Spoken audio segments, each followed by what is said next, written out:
Abusua for emamu nyina akwa babra se yetwetwe oman mu nkomo na enando pay yetia yeye yenuanum animonyamfo abremfo agana da omakoma so omodo omunyansa no moda agye bebo adwumadie yi Honorable Dr. Nana Atuatha Commander Dineguafo Prim KE Honorable say KE aha KE KEEA aha the capital Elmina aha me yo abuchi kakra yo yati okay abuchi kakra okay honorable ni abasa na mwale MP la dade kotopo honorable akwaba thank you apomboko de jo idenya me ase once again ye kaka mo say December na yedu no hwehwe wonta ade no mu mpaboa no mu bibi ho a ode cha yi a ebi ho a wonhye bim wodi ma obi odi be dibro nya papa enti ya ye nkai sabi o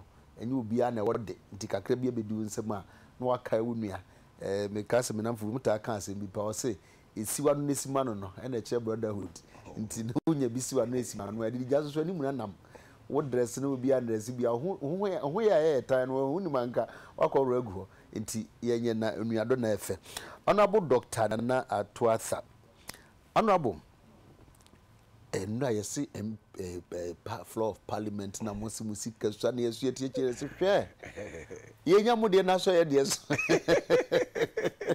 na no pera me search bi me call Google as the US congressman bi so no so ni sika so na ohwe ye man per annum ne $174,000 I think it's about $14,000 a month no ene momo de na nka mbepe no also ontimi meeting in needs you do even a third of but seriously speaking what kind of Ghanaian times sir I think the argument was that MPs demand more. They want to be paid as high court judges. Meaning, said the newspaper capture so na more kind of parliament. Meaning, yes. Well, tike ana pe menda wase akwenja ezama mena munia onabona mwali ya bahana yina ya bache na adwen wo nsem rekodo yemanim no zikama mfenchi akase ma the good people commended na igwa for abrim hondo na why shem de meyumia ma ba parliament today bi so ma mfenchi akase ma His Excellency President Adekye Nsroma endeda nozimfi eduosia 76 na ehwe papa ni ndwuma waaye mara metie account ma bodu bebia bodu yi in 2001 I am the chief executive 2005 deputy regional minister 2006 regional minister until we lost power in 2008 was a boy papa in central region na medano na nsu sam ya zo ezin ma central region such a water works obaka brimso a o ma wutin mu and then the university will be free because in swing you edwuma ye no doso nti papa no I salute him na Mr. Razi number 1 so yam fi be o har na echi paje obi enije na mbompa so dem fi abie ntem onwu na echi fi abie ntem onwu na echi na ashinyi den na nado danko akofaro ma mezi na aze wo wo no an we chira eya no yezen okay unu ya wo hwe onim saa mamake na onyem ya adwen pampi yefia na epoli yezen komo a ozo dwa meka no na yin no na han mo ntum okay what we say lighter side but to come what we say lighter side but to come to the issue there is yes pressure almost papa pressure na ze odoso Samam use more amazing DC pen, Mrs. Minister pen, then they MP. And that a brand na a debate or codo on code of conduct. Code of conduct, you know, a corner mama fadra, me measure, Mara Munkasa, Mezie, in a corner amount for all the water do measure me. That is the way code of conduct is all about. Na Dr. Kuto say ka de here. Na impana so the conditions of service also very important. Share yeta as MPs office po yenyi bi. Nti eya ekọ wo yanku bi no office na kotu na bi so won de nti pa des man ko into politics nti ncha me yanku e bia na me no ebia ne baby we do no nche bia nka yenye close or semimpo a na secretaries nche office secretaries farida nka mundu baby ampo nche meye obi ni secretary such a office in your office. Meanwhile, if we have constitution, 1990 constitution, MPs are analogous to high court judges. And yet, but the other privileges, for instance, my office has security has them. Nancy MPs. I'm for one call Chikakra. My name is high court judges or offices of Mutima. Some of them. Ebi onye minim kekus. Ebi nye. But anye kura obi. Ebi nye. Recently, Sio Toma. No, I agree. Judge be to free no office. No, I agree. Mama share in offices. Koko office na be. Mim ha papa. Mama share in offices or kekus. That time I'm here na minister. Mutu there. Both in Narimpo Otseden, no office. I agree. But in any case, anye kura obi. Anamwa. But Basa, I know they say that we better say it's becoming moot now because it's a CFF farmer. Okay, say definitely we shall get there, but we are talking about today. Definitely we shall get there. No yarn. But yen do hono.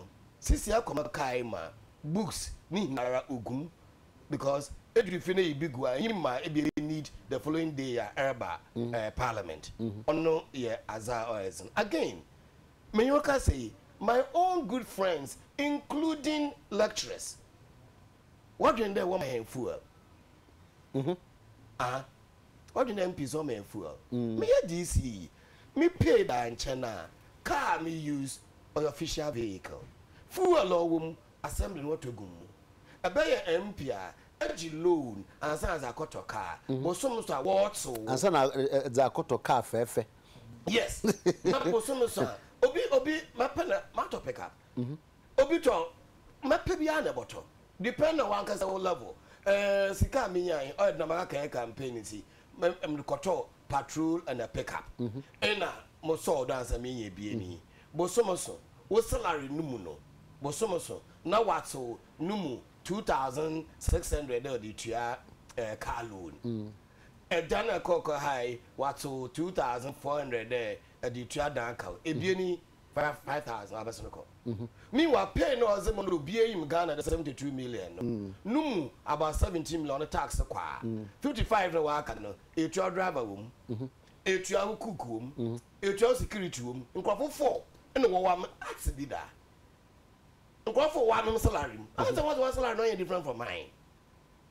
And see, more control, my dream chairman there, Ghana, and to unpublished. Look, I'm a mother. But on Abude, and yes, Sana, Munianum no one yet MPs now, or more level to some more institutions, Casacasiano, and yet the same expenditure, no more so. Or no so driver, or cook, or maid, or whatever. Remember just example. Some music America has some Mundu baby are the secretary, but since I'm coming kakra, send can be a district director, whether education, whether health, whether a one more pickup, and you cry, they'll pick up. One more pick up in your deal. Yes, but where dear your dear, Mamma dear man, matter. And Sabama Sika. Yes, now they are koto. No me tracker. We are not your dear. Yeah, honor the same. Fair. Yeah, but honor the same as. But Munizam Patro be a motiti, me, ya broke up. I don't know who are near Breno. Yeah, no, yeah, but I tell you, not me, uncle lecture busy in common. I mean, one is Nam catcher and there. She army, say me a lecturer. Bosomoso. No, I'm kakra. Mon coffee a weekend, I'm got to uncle fast or lie or my boy me there. Go to your school fees. No, yes, no. So no one campaign to be an about. Exactly. But all the babies, so I am actually didn't dream be able. I was a car me bread. I who may impan a car while bumpers or by MP. May you can see, be seen there, Mammy young copa, but the quarter million in the hente my bassa because Muntum could try. Maybe in 2 years, 200 million that may him a moonchai. Oh, a car was it? You see, yeah, Obin Bisa there, Sabu, I brought President Kofana Roma. Here some of us are cano. No one more by the ring. No, so no was maranyan. Nti one we near we so dey say beba. Yeah, but I'm not birthday win. I ye cry no. Manka do be Jimisika. But you fool na motor go car man say that kwa pro. Nkrofo was mecha ya kwa pro nche ordinary ye bezizi. Anamobwa. Akodu baby ordinary ekro wura. Mekochi anana. But France apan kochi anana. Anye cry no. Me bottle of schnapps. Okutam and some akoda na nchen. Or ye Ghana your culture. But honorable, the point is that best sada. Sa condition here nipa mu wo mu no. It will take us. Best sada. It will take us because long. me GD pass bin mo ho a mo be do parliament here no mu say sad no different from say na ye nim no. Yeah, I think mo do yin mote. But the point is also that monka them American in age, you know. Men mu ho na the MPs we no ho. In any case, yeah bibia mpo was sikacho. Enyimiam a won krofo za hyew. E da na meka kire obi. Dem me amotue Marco do bia school bi na headmaster bi also an we chiam. Oye nyam hye won to. Ebi mpa mo school ho na me kirazi mpa. Nke bia me hye na ase. Njem. Enti ye bibia no sikacho. I agree. Ono kan ho a maka de it can be quantified. Yeah, this can become one camper. Hey, no one on pen waba. There, what's the water? And then for us want to Jenjina Wara. No, every week, more even 500, just 500 Ghana cities there, fat of fuel, umpo. But I tell you, just a down if there, me fiamako, me constancy, where yeah, farmers didn't know Tranoa. Morocco. Nizam patrol na kano fuel 500 Ghana and san orema rounds ka kram ko ye merba na muskasa meze 100 Ghana madosodo just I got onto N1 highway no wa pop the fuel 83 kilometers now back comes 83 the modify 83 no waso America just 600 Ghana cities fuel no oko na warosika no ya hin onye easy nto onye mwanwa de bia man yankofo na nnuanu ma wo northern region and northern volta wona wo kwan war na meze 100 nempo na meze 600 ko e wansu yi se ko boga na ko wa ye na ase je salary pe ema meche na nti say free fuel po na nchi ye nya bi beside the salary but you need to engage your constituents. But as we say much church mama omo tumi wo mo nsem so mbetumi ahwere much church much omo pay just that na memra woni aso sisi. I believe that every parliament president set committee are all the warshare conditional service as every parliament 6 parliament 1 year but me there wo be year but see here years no or different do because crop to abamon kwa kan say America say mpo say binimpo they are not happy who text message beba exactly they are not happy with what I'm saying but ebinim your state enterprises or Ghana me member of employment social welfare state enterprises committee or parliament since the appropriation year babe if it's in the we you start the Asia state enterprises na chief executive of state enterprises and the na edun akwakobo you chief executive state enterprise or your chauffeur driven car no ya ban car or ti dem otu an call say hu bi ne salary and kjz honorable ni amasa namwali obebe mansa na bebe mu no congressman's lament $174,000 isn't enough to make ends meet. Now, opposite question was say, in what world does an annual salary of $174,000 meet the definition of underpaid? That would be in the nation's capital, where soon to be retired Rep. Jim Moran said Americans should know that they are members of Congress as board of directors for the largest economic entity in the world are underpaid. Ghana baby so honorable. Ni adade kotopon for adade kotopon for na mesome da wase ni nyama mo de ahyeme na mesanso da wase say senior other constituencies nkofo behave no dade kotopon omo nyame sa bebre omo nyabotre e ma me no na ti constituency omo nyabotre ma me na nkafo asem kan say no year for kwakwo no year ogba here kwakwo ade efe no hwe ne hwe na ade wo kwanche nso no wo behwe enti me as MP no me say my responsibility say be sorry be e be na so mu invite to a so corner akese wo chia mu sem kakra uni obi hia na so hu mpa kono no ho ya we say wo chia ne sem kakra hu abrewa bi out mi so abrewa we say so chia ne sem kakra but sena other people the pressure to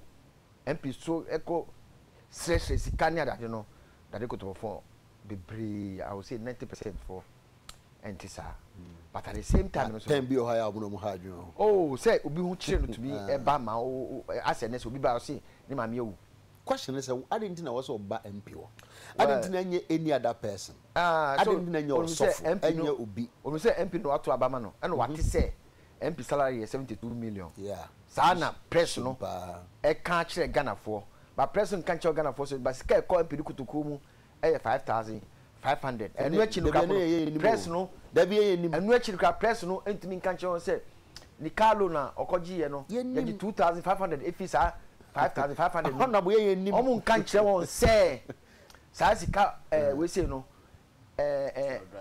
o driver salary wom I so tua driver car o house help salary wom I say the o tua me car o electricity o special assistant o personal security the salary wom I so tua the car o electricity bill wom I so tua the car o water bill wom I so tua the car o telephone bill wom I so tua the car na fuel how the call rounds no wom I so ye call parliament first no na you my 70 gallons a week na ombe ya no si o madane ni sika omdane no aye constant besi ne fuel so the price for the price according so ka so hwe sa fuel na first no 70 gallon no and then sa sika no entimi nto 5 gallons po 70 Ghana na a week 70 gallons a week okay what am I saying but I said it is not like that high court judge yenya constitution say no nyina ye apa high court judge ni ka no enyo no toy abane tomano after 2 years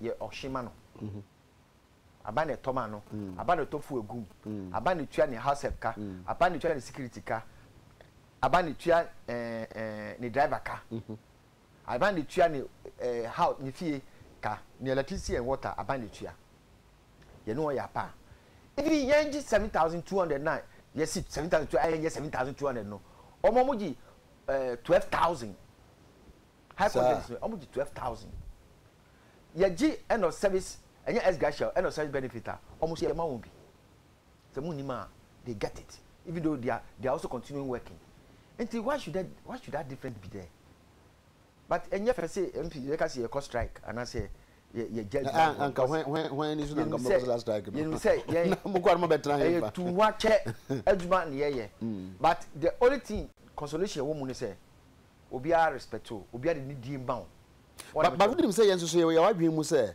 apart from the about kan amoji nyina no so no ya na munya ntobo kakra akra o sana we ya dwemu ntobo ti say oh say ya na man for me pay slip man mo me pay slip no say me ko due parliament nya eba me say 1,100 we say identity because there are a whole lot of nyima loans amajeje a ye tititi ni adaje but so kan amanfo enye de enyi di enti me kama say but me see me bo say okugudroni bosom man say me so me man but be aso mo hwan efro mo ball life sa mo cars posh mu sheshia mo airport no me ade me nia masana mo ale me nia masana mo ale me na me gina ma na bo tutu kwan na mo ko Dubai ni ade dade kotopon this year order dade kotopon me na me gina ma o say yehu dade kotopon na hu mi say me ho atete na mo say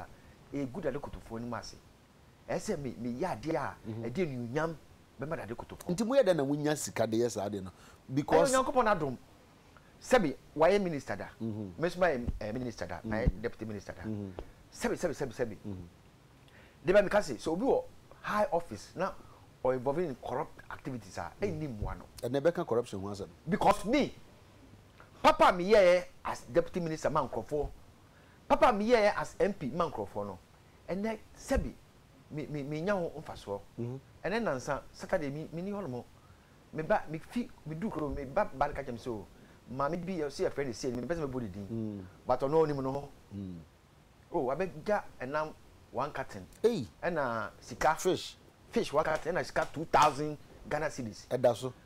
Da we no dey buy. Saturday ya. And say you need we mpo. Pretty. Eti me friend gaso mami. Ade na also wo ade aye ma me no. Ade aye me rain feeder. Ade wa ya ma me rain feeder. Na me ka me me guase say me ntohu kutu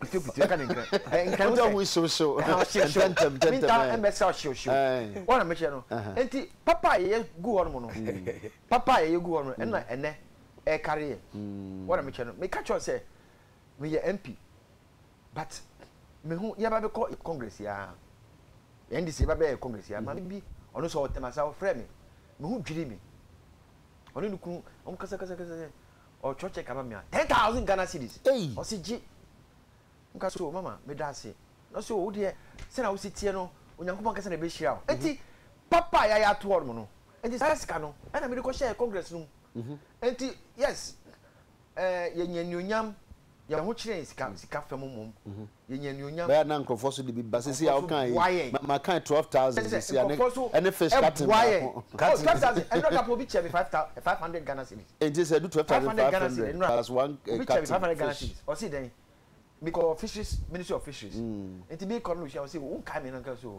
because you when you were minister so o de je 500 Ghana cedis and I say honorable I said nyina be kan wa I say na neutralize the attitude now legitimate I told you be I told you me who to me chima e be one city cap mini bi I'm telling you I say unko bank nko yi ana say bia me sabi no sabi wo fa sino mo a sabi onyankopon e se o ma wie university o mo hye juma school bia it no chima mo fa simi for anka watching no oh energy we say ona me say minya na be ka bi wa ka come so me wo no mo enti mo wo fa se no a sebi omo ye adwuma but honorable enti muntimi nkyere sa muntimi nkyere nkrofo say yesre mo your condition na mu hu no sa na just na tie enti no mama mabi muntimi nya sa tuma chedi din waba won say maami ya obeta onimu yi sebi uni bi mom na so na sem na den mobo chen wo de no dabi oh yeah chese utu mobo chen wo de no enti ni sense eso kobo busia na de ode ma no with anticipation say ebia bibi be fi baby aba sem ka say ebia wo ma we see enti eno no wo hwa o si din but you have to help on am che akoye say ayo passion be say you have to help mankind to come out of certain difficulties ahunchire bi owo mu no na mobo ebia sebi ebia me be mi tika mu mami oni bi ebia mi kuta mobile phone mi koto credit aguso ona mi tebe koto credit ya 10 cedis na mami bi o hia 2 cedis what do we man? Yes, you have to give. If our constituents know our conditions of service, maybe the demands will be reduced. I do not know any parliament in the world that MPs do not have offices. But here we are. Our files are in our cars, and people think MPs are enjoying. We, one kasamunia, honorable Akoto say, Nasama or Kano, no crap, MPs, mimi count, MPs be you almost say. But maybe no. Tell me if you did go to pon. Tell the old man, your trade fair authority. Because who na my office be a rent be tiabum, but my mutual nomina to say almost recognize me as MP for that go to pon. Okay. Almost need dear amame, officer, 7 fee, parliamentar, with me cotton, but you know, Omuka office. And your body any money a tremble.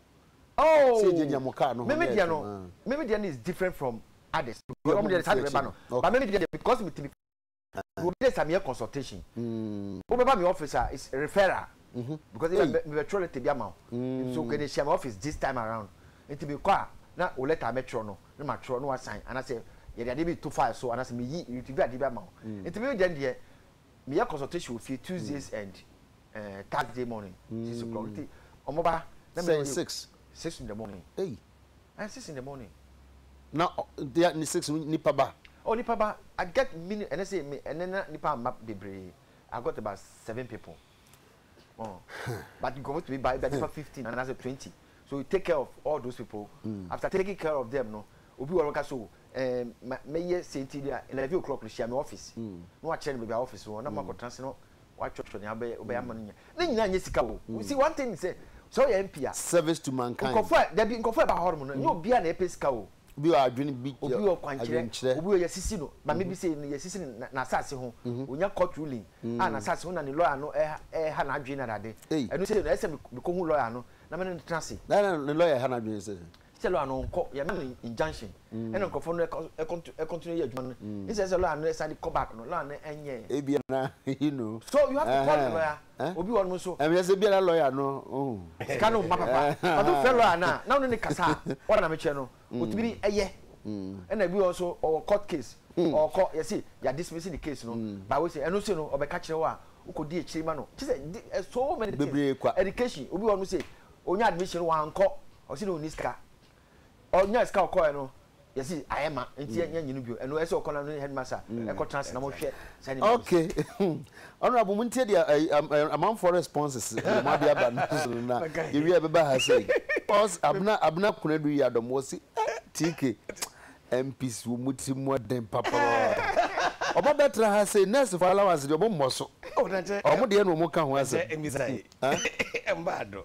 So say o say mo ka mo de mo. Na. O say se ba ne se akatua ho asem de a. MP for mo ye one papa Ghana for mo mani na papa. Tiki. Catch o say omo ntimi nwi o mo cake no mo nsan have it okay as he said. O say so mo anyi loan na or say then at least they will see the total sum of the or say man you loan na musika no buy beba boom na so botom na be card may use be card be use aba try so and one bi say tike wo wote ho no wan na twa ma ho me de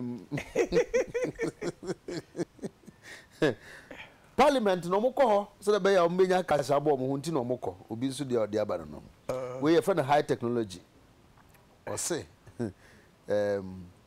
Pisa honorable for no better on say sa problem we da be na betwam entwam da bia e be koso e wo ho okay 1441 obetimi de wadwen kire aba na ene ya kan we see bi na mikra median okay all right e be kan ho asmeti ene ya International Anti-Corruption Day. President Mahama, front page Ghanaian Times, also president vows to prosecute corrupt officials. And that's what I shall say for you. So we had daily graphic anymore. 14.5 million GDA money retrieved. Now Utia Sama, a Deputy Attorney General and Deputy Minister Justice Asmo Kai or say the government has so far retrieved 14.5 million as part of illegal money paid to contractors under GDA. Deputy Attorney General and Deputy Minister of Justice Dr. Dominic Aine, who announced this in Accra, noted that the fight against corruption must take a multi-agency effort, not the concern of one single organization. Caution. I agree with my Dr. Aine Khan. Last week in American, Pope Francis Nasa Mbiakokano European Parliament also the united response you know being here. So kadema ye na no the year boom na kada ye fight corruption. But TK, I am surprised our front page 14.5 GDA money retrieved. At the schedule so do anesha. That man no retrieve if you want more in a Ghana yenyim. In a word retrieve and them crofo na waji sika bon why you then. Them not said and can take a lawyer, court and okay. And then last week, Yala also be tow boot or a blue coin 2 cities. Truck driver between 2 cities man, other man ticket, 1 for ticket now, fireman. I can't know what they call court, 6 hour man, 2 cities. It's 41.5 million Ghana cedis this year. 14.5 million. Sorry, 14.5 million Ghana cedis also YG. And on the what if you want no? Oh yeah, then. Question me bisa na earlier no. And a Ghana be in emotion. What is he telling us? Young Ghana and them and the Wababeya. Chrono some corruption will fry Bania. Where up as a journey? What to do we in? Chesada. hwe suba hwe dida hwe mo ka wa ban ya na bredo endo baka chende wa age 14.5 million and that be no J hwe Gan report paying bi na Minister for Youth and Sport also committee bi a wo hwe of GUNN I think that's the name Gan ntum se dem no ho bona on no lead them committee na or set up the 1 year them GDA. We have copies of the report. When I say we, main committee says them Youth Employment Agency Bill, YEA bill, is just before us. These are some of the issues. Ye bisa they per day you government white paper not today. Nkrofo wezi dem sika bonote dem no wanjin fi wo ho no wa kodu den na shebini pause wo court all the what is kefi wo ho no we tuma age. How is the government committed in fighting corruption in Ghana? Abaka de masemi chen na Mr. Meka or wan kampancho yi what an onyazo on the kwara won't publish nkrofo kwa what is kan fi wo chen no na ninda nizai de waja wanyi wonhwe dem na mraneta ye wo binu ma se me bo binu wozin wa ha was the module akode will train apprentices over 144,000 were Ghana in 2012 between June and August. Sika all the turn 154 million Ghana cedis. No way to Ghana man. O training crop 14,000 out of 154,000. Nasa kwaji dem skefi dem impe wa. Krona ozabo Ghana no. Dem company ana wonchi beka no. Wanyo ohwe. No big okwaji ticket to Ghana. One so ticket ama. Was dem impe or remand. Is that the Ghana that we want to see?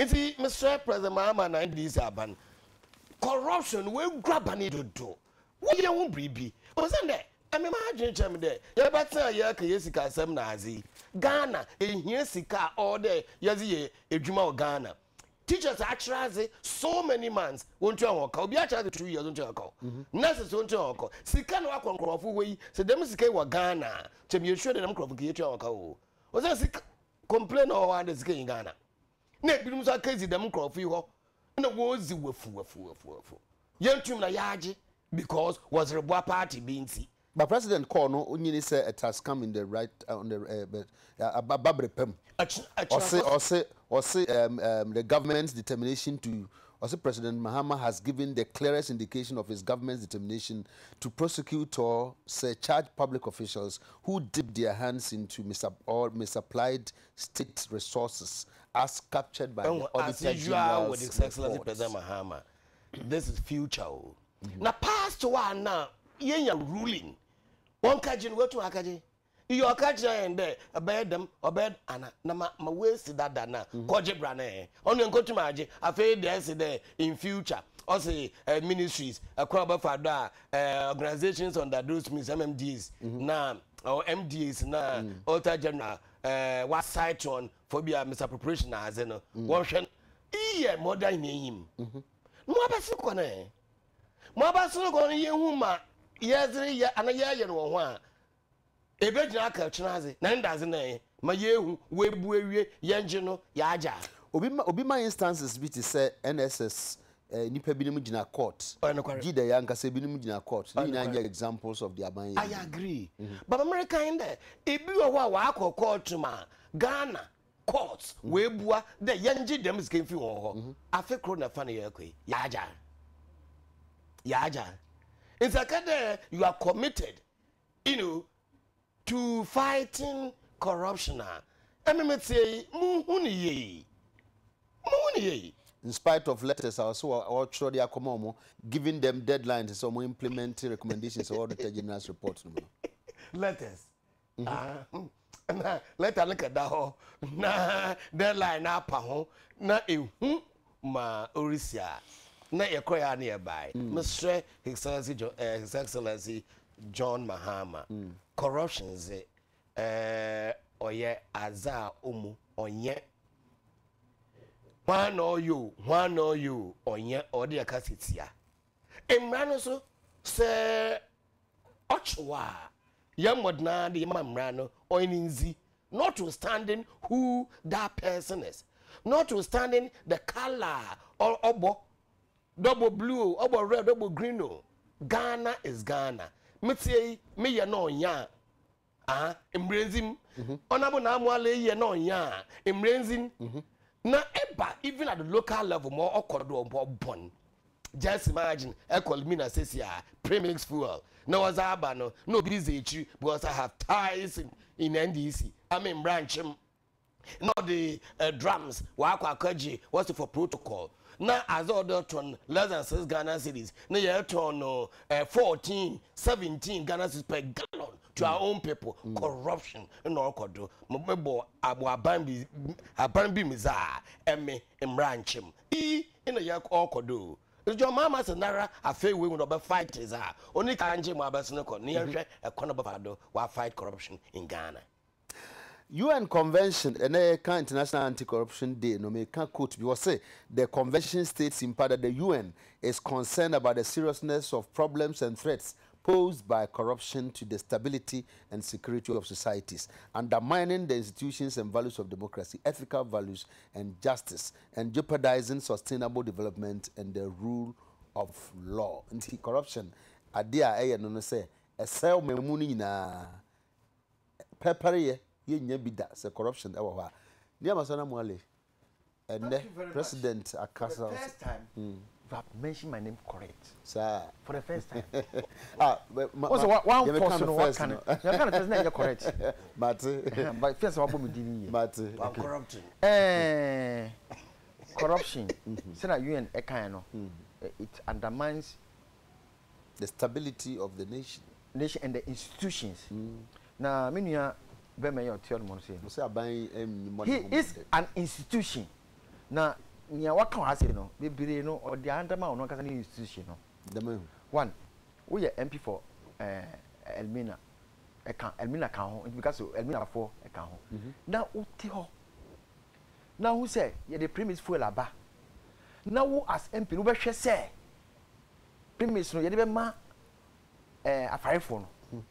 Now to your now show be say o should bakuri kuta gallon drum no oji protocol no one can she one report na police now o ya NDC ni anaso ya MPP ni tin ye nya na say one kasa you are encouraging institution of MPship no MP institution no who undermine no enya dia eye two abai ye nya nu say in governance no say obi government agency be a minister and a chief executive eba na all the ade ebe to dwa we don't just put it under the carpet say oh nya no kre oh so we can say nia one can nya no kre say agi 14.5 million or say that ben and if free one no more because there were companies so this is something that no or your MP or one holding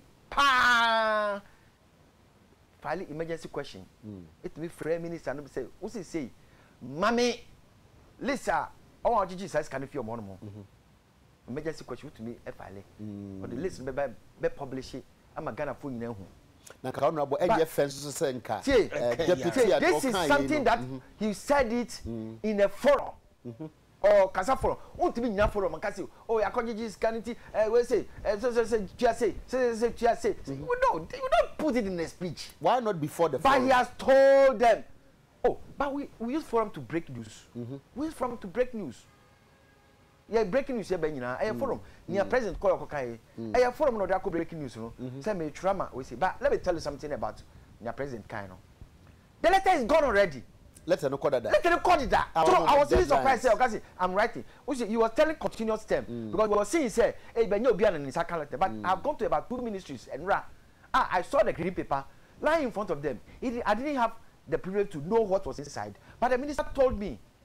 One of no because another minister, no, who green paper they said that anyone. How can I so? Yes, also oh yes, my we city. We shall not Auditor General report, no. We have to act as the president has said. And the president, SC born abaso. SC born NDC government abaso.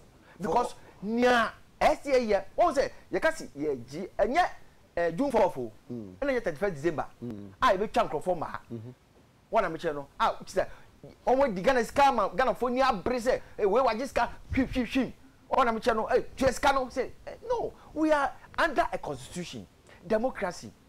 Whilst you are retrieving the money, you don't infringe on their rights. As a OIG can a person allow parliament as you chawe 6 we are abasika chawe 7 I don't go to chawe 12 yen lay for one am no make sure say oh yeah then you don't infringe on his rights enti na kwaya constitution ye mra Ghana mra aman kwan say yen fan faso yen fan yisika no enu na aban ye forum workshop program no the workshop is on anti-corruption. And look, it's a stage. It's a step in the program. Well, 2009, president, I'm not a vice president, no, or inaugurate, we say. And on my research, we say a quite first one. You bet me a scan, quite first was a corruption. And corruption, I'm on the president Mama, the boot can say were too power because before that, no, not corruption, Jerry Ghana, we say, not President Kufuor, the back of the hotel, wow. No, oh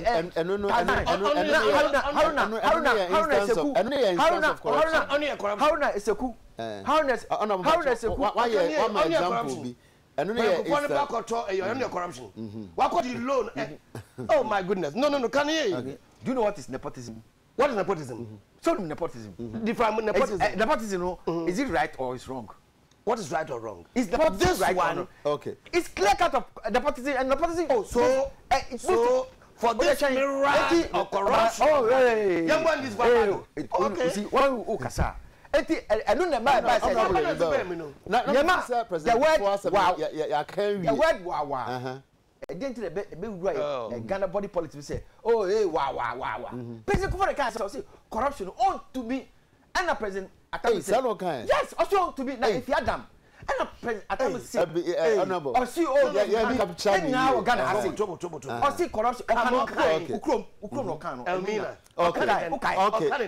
Again I came about what about also kan ukrom di atwen. Okasa bi ase enti or see corruption on to me na free Adam. Now you president you to this cabral sa no so mun corner next time. Okay, just imagine. I can get to the clip. Next time. Next time, no the man. Oh, I won't. I'm giving you on my normally. And I'm very sure. Let me the MP up to board. Make sure say. Or see call na next time. Now next night. Oh, that's what. One can say next time February. Or see call na next time. Shisha tape no bo next time ba say na say shisha tape no na bo next time ba say na say enye sa and I say before me ba no na say say enye sa na me koji tape no. I thought said na President Kufuor can say the issue of corruption no yentumi emfa newspaper reports enyina so enko yes I mean na corruption ho asem de e ba e na corruption dey free Adam no aye ho bia na who president am for discuss bro near that now so call na next time. Next time. Yes. And then you maintain. You see, okay. On my honor as member of parliament, yes. Adekye Nsroma on your honor. On my honor, say. All right. He says, call and next time. Okay. How does you come some in buy or see? See, call castle. You sky the December. Castle the China that didn't. You discuss the Kutuku. I'm telling you all this is. Enti ye China. President must see. Me opposition, but me be president. I make sure say. You better corruption one now. Into the nine kasi e to corruption one now. And vice president 2009 no. Or no go to sa. O ma be hwe sa corruption. Say we mo. Say be a. And then awi. Ya kon workshop ya. Ye hwe. Why e be fa so a. You better corruption asi. Sebi. Obi. Corruption no. Estatikete. So be the 2 cities. That's the China. You don't justify say it is wrong. It is not wrong. It's just like somebody who hit you as an assault, or who tried to hit you as an assault, and somebody who wounded you and you die. It is they are all crimes. What I'm saying, it's passing. And you know, what point in this and the more regime who say, oh yeah, corruption for the first time in the history of Ghana, no, our own government members, they don't get a court. And as I say, no, President Achorete, among ministers, say, oh one. auditor report no one fine adwuma no auditor report no e fa mo no mu to na mu make sure say na ese mo de kuma tan jona mo fa kuma na ese mo retrieve scar no this is clear classic case say ADC aban I remember text messages na me say anabo atwata bi me say sa instances ya wunu amai eno no nye instances e kire say ampa aban fight corruption now we nana okay we say may Allah bless nana ato we from say beach meaning say the dinner na so the free beach so say TK anopa bia me share UTV morning show. Thank you very much. Hey MP for music any and I make that with adwuma kra me nya pinya we nana ya Accra Jamestown or say hey Ghana, until when we will stop deceiving us? Honorable Ni Amasa Namwali. Okay. Was say what kasa papa na okay. My kind of bro. So this is Deputy Minister of Fisheries. I go for fish permit. The man tried for you the same day. Okay, all right. In terms of also Obo Abaso and Obo Abaso, also same day now on Akam. TK MPP ni NDC the same. Omudu Parliament and Omo tu Afra. Omboto mkwana omodwe we Francis Takra de no. TK. Okay. Catch the say NDC for say omon kai sa temuda ho. TK bisa honorable for say omon kasa no modwe assembly man for ho. Kwasem man for so yentu omoka bia wo de wakoma ene eye adwuma no nti omo ka omo de no omo nka bi mo mu nuanom nketenkete omo so assembly man for no. Okay. Okay, thank you very much TK, you looking good, thank you very much. We say bands Takra do say TK, do you receive gifts? A gift they do maybe we have. Okay, 144 meet you about honorable. Yeah, but you swear to me. But one mama examples. He's for example mentioned they said and that Oma buying so be our year duma wa ban ye nigina court. Ni pebisika bia kwadi e binimu nchan ye Jeff 170 ofu se wenu na ye instances. Yes. Back no say President Kufosi ono ntumi fa ni party ni nkodina court na ebeku ni party. Oh kansa. Ni nya. Ye ba had man. Nya gro ne ba bezo. Enwa. Ne propagandas ne ba ye ye ba. This big platform ultimate crowd say. Aba sem na waka.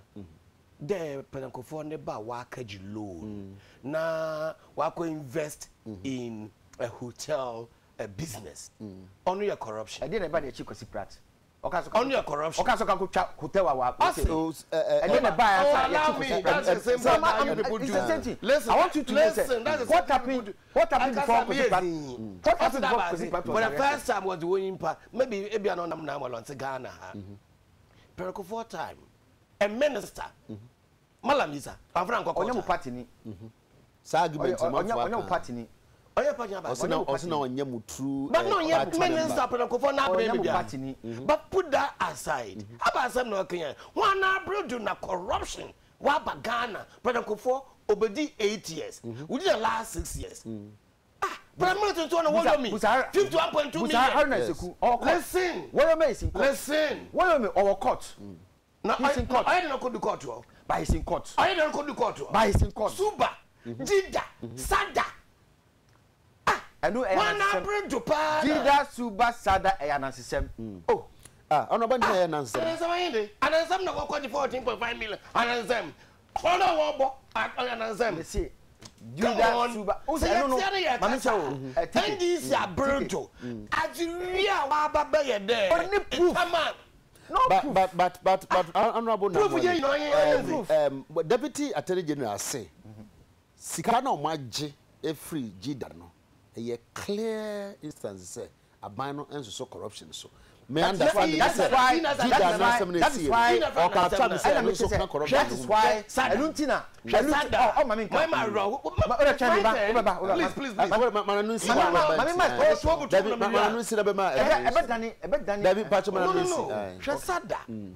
Sama Waba was Sada 3 northern regions a Hawa womb. abanse de mreba be ye demazi na mza aboa inti dem sikai na mreba za be shim e disika say the coin confirm odu be must confirm we to ko Burkina Faso ye won confirm be ogo I don't know ya na ka system no so much to ko Burkina Faso ya na ka okay but system India was wo dua eko a India no oyin ho iyi ni azan krofo bokro no Echim ka mo bought them company am catch there on training crowd for when train them is can want in zia them is can want in zia is part of this ginger me fire about file the question to parliament and this oh no man but honorable they me want to say said the assembly we say generate excitement not excitement in terms of say eniaji amanfo aka ho asem ya na nka nye papa say kayeji na pede betu dwase da bi sika na ye kan ho asem no afi de ya sha se ayeji tike mami chira de eno na ya ni atu dwa no na jida na ye ji sika efi ho no jida no our court he's a member of parliament our court oh you one oh it just an but why one transaction he was the chief executive one transaction that's $2 million so excess patience Adekye one company needs import before one company why electronics that company $5 million and one company ukapuru ese between a press conference MP before war parliament na moba MPs na moba radio station beka say skase na yenye we say no can say call for eyibo fi we say because it is your responsibility to bring it out say if you want my no say company say FAG say and na on ye and the minister dey na we fa ho where is that question because we nya so that's one ya you are sharing your responsibilities but we nya so and you nya so no na say we blow hot air na dia I want beto abano ka say o go for dey corrupt go now give the person go for dey corrupter bring it to parliament bring the question to parliament and I want to get a phone now bring it and make a press conference then I thought that be a press conference na ka say abai me bow kwadu say company ya Jesus ka we say on farm my enti size no ewe but somebody done it he has not done it oh if nobody has done it the report is already out nobody so the report is out and the president is saying say I saw the letter in fact I didn't read the letter I saw it in front of change who don't the letter me and me who letter no minister no anim who's that letter if president do you need a letter a green paper with black ink now Satan na me say who salad paper na ya show because oh change make no oh enti me who letter ni me no but so one kind the two ministers confirmed say President Amount Adekye they should retrieve all those the editor reporters written against them no or make sure say they have to do what they have to do. Honorable, we should expect he gave them deadline what am I saying but he say idea and the one president we told that because but you name deadline now the my no na me just say you name deadline no we say who deadline now definitely no more ministers mu okay because I know say as at yesterday no two ministers of state have received their letters until we should expect to say sir ni pair auditor general bobo mudin no ye be say charge binum ye be retrieve the recommendation of the auditor general's report no and the president I catch up the minister say mo fanya adwuma and mo deadline but me name deadline no because I didn't read the letter the minister how do you respond to be so because president Timima directives I have done this and then sa direction we nyina no anya adwuma how would you direction ebe adwuma because one nya adwuma right so bit me you okay so me agide say sa direction no how dey ama won no ebe ye adwuma e wo Ghana hase papa tike honorable yapon yapon yapon tike no be kan oh there's something that it was of concern I have me pa enra me call police CID headquarters fingerprint no okay to me no what goes there no is not the best sir the police CID they are taking fingerprint they know the capacity the number of people they can take for a day who be queue no you know say nipa say na make me aya ho adwuma a day you should know because mo show database mo I say mo say a day no make me take 100 and say me take 100 now process it outside say throw the so now and then give them time between 8 and 9 no nipa 5 yi and I say 10 yi mo mra what am I saying no entu ba ya na but senior nkofo salary no it is not the now only DJ nye fine obetimi afra na kan say no why need DJ Prosper Ablo or no I'm telling you, I'm saying something for Ghana to the whole Ghana to bring the idea say okay don't let people come and queue over there because let me tell you say all the time adwuma na say uma obia ni schedule say uba the this uba so tablet nu a uka ko like that everybody will use the time to do something them fingerprints are concerned progressive free SHS and NDC was about so much concern to us and Ghanaians. In Nada, in Subino, what was it 2015? Look, Mama, Obeda, Mama, then in Nada, you enter Mama,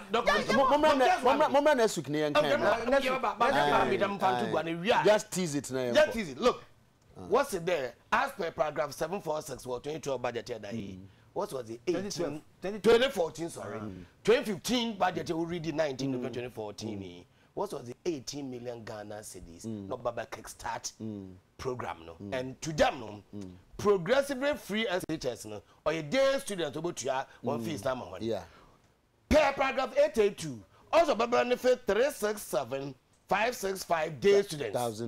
Divide 18 million Ghana cedis by 367,565. And no more 48.97. Meanwhile, 48.97 Ghana cedis. Meanwhile, Minister for Education, about Parliament last week, about answer a question, approved school fees fee day 355.5. We coefficient no 355 honorable next time mo ba na ya be honorable ni Masana Mwale MP la Dade Kotopon honorable doctor one time man so let us okay next week mo ba no be kire honorable doctor na Atuasa KEEA and now but next week the topic na dey asase preko no enti ye ba na ye ba beto aso abusia for ye pija ye mu once again ye kaka mu say Christmas time na ye du no wo bibi na da ho a obetumi dia ma obi no no so no or the abone ho yes sign off sign off no enti me da ma se pa me kan nyina mo ante me ka se mo ne kura bia mo ante se maka so na me ka say next week be sha say o ko be me do e dey bunya me aduma o china ye be say e hia bia e da mu nyina ase